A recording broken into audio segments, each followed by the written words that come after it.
नव्या सौतेली माँ के आने से क्यों डरती थी? नव्या बचपन से ही बहुत जिद्दी थी। बिन माँ की बच्ची थी, इसीलिए सब लोग उसे संभालते थे।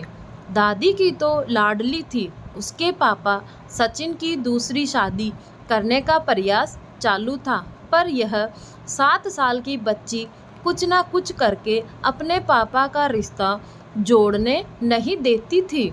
उसकी दोनों नानी और दादी उसे समझा समझा कर थक गई।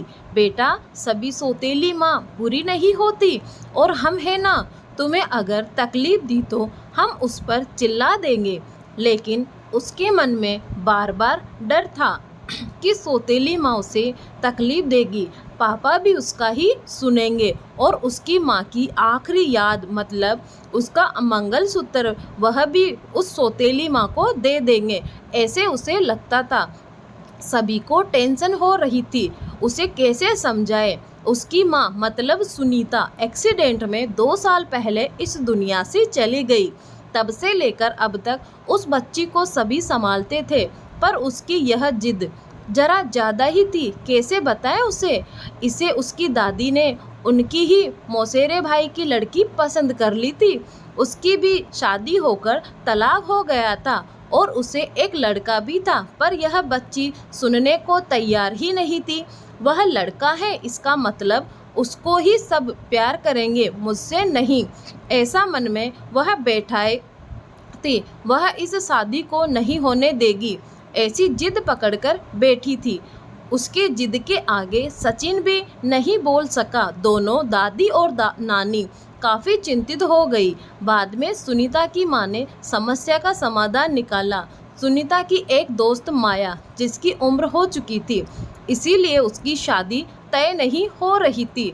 उसके घर जाकर नानी ने सब हकीकत बताई। वह सब सुनने और समझने के बाद भी माया शादी के लिए तैयार हो गई। इस वजह से दोनों नानी और दादी भी काफ़ी खुश हो गए। अब सचिन क्या कहता, उसकी उनको चिंता हो रही थी, खुद साथ ही बोल रही थी। इसीलिए जमाई तैयार हो गया लड़की को मिलने के लिए। सचिन ने माया से मिलने का तय किया। मुलाकात के दिन सचिन ने माया से कहा कि मैं सिर्फ नव्या के भविष्य के लिए और अपनी माँ की इच्छा के लिए तैयार हुआ हूँ। मेरी तरफ से बाकी कोई भी उम्मीद मत रखो। यह सुनते ही बहुत बुरा लगा माया को, पर कितने दिन घर वालों के ताने सुनो। इसीलिए माया तैयार हो गई और शादी भी हो गई। उसके घर की परिस्थिति इतनी अच्छी नहीं थी, उस वजह से उसके माँ बाप ने माया को कोई भी जेवर नहीं दिए और नव्या ने अपनी माँ का मंगलसूत्र भी नहीं देने दिया। बाद में सुनीता की माँ ने माया की माँ बनकर सब कुछ किया। नव्या माया को बहुत परेशान करती थी। वह सौतेली माँ ऐसी ही पुकारती उसे। माया थोड़ा सा डांटा, उसे समझाने का प्रयास करती, तब जानबूझकर झूठ बोला रोने लगती थी। माया 2 महीने में ही पूरी तरह हताश हो गई। दोनों दादी और नानी को पहले ही सब कुछ पता था, इस वजह से माया को वह कुछ नहीं बोलती थी। वह उल्टा उसे बोलती थी कि मारोगी भी तो चलेगा, पर सचिन को यह सब सहन नहीं होता था। जब परिस्थितियां हाथ से निकलने लगी तो माया ने अपनी सहेली को, जो कि एक स्कूल टीचर थी, उसके साथ मिलकर एक प्लान बनाया और सचिन को असली परिस्थिति का सच पता चले, इसीलिए नव्या के ड्रामे का वीडियोस बनाकर उसे दिखाया। पहले माया को ही गलत समझने वाला सचिन सारी सच्चाई से अवगत हुआ और उसने उन दोनों को धन्यवाद दिया। प्यार से नव्या को समझाया कि उसके आगे तुम्हें माँ के साथ अच्छा व्यवहार करना होगा, उसकी सब बातें सुननी होगी। हालांकि काफ़ी तमाशा किया और उसकी साइड लेने वाला कोई भी नहीं है, यह उसे समझ में आ गया। उसको माया पर बहुत गुस्सा आता था। माया उसे बहुत समझाती थी। धीरे धीरे माया और सचिन का रिश्ता भी सुधर रहा था, पर पति पत्नी जैसा रिश्ता में कोई नहीं था और वह सचिन ने उसे पहले ही बता दिया था। माया को बहुत बुरा लगता था। उसने अपनी इच्छाएं अपने मन में ही दबा दी। नव्या को उसने सौतेला कभी भी नहीं दिखाया, पर नव्या मात्र उसके साथ झगड़ा ही करती थी। धीरे धीरे नव्या बड़ी होती गई। सचिन हमेशा काम के लिए बाहर रहता था। माया नव्या के लिए हमेशा तत्पर थी। उसने नव्या को बहुत प्यार से समझाने की कोशिश की, पर माया को हमेशा सफलता नहीं मिली। उसमें सचिन की माँ हमेशा बीमार रहती थी, उनकी वह देखभाल करती थी।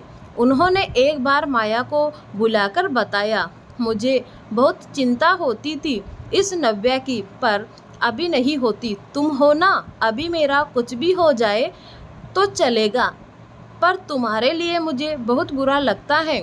जिस बच्चे के लिए तुम इतना करती हो उसकी उसे कीमत ही नहीं है। तभी माया मुस्कुराहट के साथ नव्या को देखते हुए बोली, उसने मुझे हमेशा गलत ही समझा। हमेशा की तरह नव्या ने माया को बहुत झगड़ा किया। सचिन के घर आते ही उसको सब झूठ बताया, पर उसने भी नव्या को ही सुनाया। गुस्से से नव्या ने खाना भी नहीं खाया।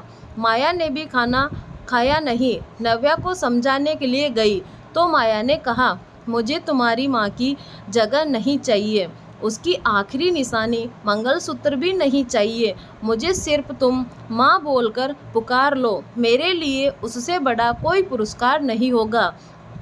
जिस दिन तुम ऐसा करोगी उस दिन मुझे ममता का गहना मिल जाएगा, वही मेरा खरा पहला गहना होगा। पर नव्या सुनेगी तब न। जैसा था वैसे ही सब चालू रहा। कई दिनों बाद दादी की तबीयत बिगड़ी। उन्होंने सचिन को बुलाया और कहा, माया बहुत अच्छी लड़की है, वह कभी भी भेदभाव नहीं करेगी। तुम उसको अपनी पत्नी की तरह स्वीकार कर लो। उसकी भी कोई उम्मीद होगी, तुमसे पूरा करो। यह आखिरी शब्द बोलकर दादी चल बसी। सचिन को माँ के वह शब्द कान में गूंज रहे थे। महीना हो गया तब भी वही शब्दों का विचार करके गैलरी में शांत बैठा था। उतने में माया ने खाना खाने के लिए आ रहे हैं ना, ऐसा बोलकर बुलाने आई। सचिन का सब्र का बांध टूट गया। वह माया के गोद में सिर रखकर बहुत रोने लगा। आज 5 साल बाद पहली बार सचिन ने माया को छुआ। घबरा गई। उतने में नव्या वहाँ पर आ गई। इस वजह से यह विषय वहीं पर ही खत्म हो गया। कई दिनों बाद वापस सब नॉर्मल हो गया। दोनों ही अब शरीर से तन मन से नज़दीक आ गए थे। नव्या को समझाने के बाद वह भी जरा अच्छा बर्ताव करने लगी। अभी उसकी 12वीं की परीक्षा थी, इसीलिए माया उसके टाइम टेबल सब ठीक से संभाल रही थी। कुल मिलाकर सब अच्छा चल रहा था। ऐसे में उनकी खुशियों को नज़र लग गई। सचिन का भी एक्सीडेंट हो गया और वह गुजर गया। अभी माया और नव्या वह दोनों ही एक दूसरे के लिए जो भी सेविंग उस पर घर चल रहा था। माया तो ग्रेजुएशन नहीं थी, पर इस वजह से उसे नौकरी मिलने में दिक्कत आ रही थी। छोटी छोटी नौकरी करके घर खर्चा चला रही थी। सचिन की सब सेविंग उसने नव्या के लिए रख दिए। अब नव्या को प्यार हो गया था सुशांत नाम के लड़के से। इस वजह से माया ने उसका प्रेम विवाह करने का सोचा। सब लोग अच्छे हैं, अभी खुश रहेगी, ऐसा उसने विश्वास था। पर सचिन के जाने के बाद उनकी स्थिति भी अच्छी नहीं थी। शादी के बाद ज़्यादा गहने नहीं लाई, इसीलिए ससुराल वाले उसे तकलीफ़ दे रहे थे। उसकी सास की सहेली घर पर आई थी नई नवेली दुल्हन से मिलने। तब नव्या की सौतेली माँ के बारे में बुरा भला बोल रही थी। सौतेली माँ है ना, इसीलिए ऐसा जानबूझकर किया होगा, सब कुछ खुद के लिए रखा होगा और बेटी को लंका की पार्वती बनाकर सिर्फ मंगलसूत्र पहनाकर भेज दिया और हंसने लगी। तभी उसका खुद का नियंत्रण टूट गया। मेरी माँ की आखिरी याद, मतलब यह मंगलसूत्र है जो मेरी इच्छा थी कि मैं ही इसे पहनूं।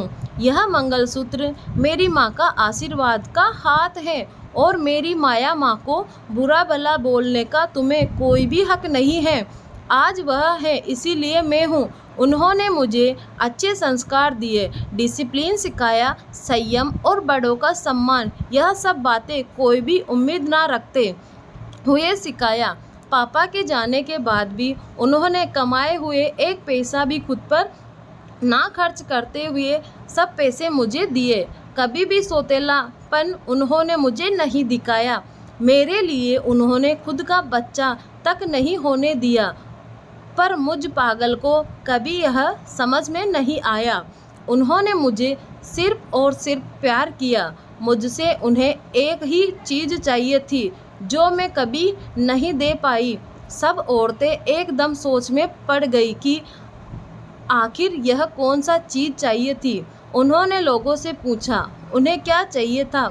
सच में बहुत महंगा गहना होगा, इसीलिए तो उसने इतना एडजस्ट किया होगा।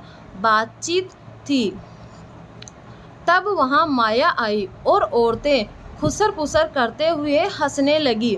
माया मन में डर गई। नव्या ने ऐसा क्या किया होगा, ऐसा क्या किया जो यह सब औरतें उसे देख रही थी। तभी नव्या ने माया को गले लगाकर प्यार से माँ बुलाया। दोनों माँ बेटी सब बोलकर एक दूसरे की बाहों में गुम हो गई और तेज अब जाना उसी कर रही थी कि तभी नव्या बोली, आप सबको यह गहना देखना था ना। यही माँ बुलाकर ममता का गहना उसे चाहिए था। माया को तो रोना आ रहा था। दोनों सचिन और दादी के फोटो के सामने खड़े रहकर उनको हाथ जोड़कर खड़े थे। नव्या ने उनसे माफ़ी मांगी और माँ को कभी दुख खुद से कभी दूर नहीं करूँगी ऐसा वचन दिया। दोस्तों, अगर आपको माँ बेटी की यह कहानी अच्छी लगी हो तो आज ही हमारे YouTube चैनल को ज़रूर सब्सक्राइब करें। धन्यवाद।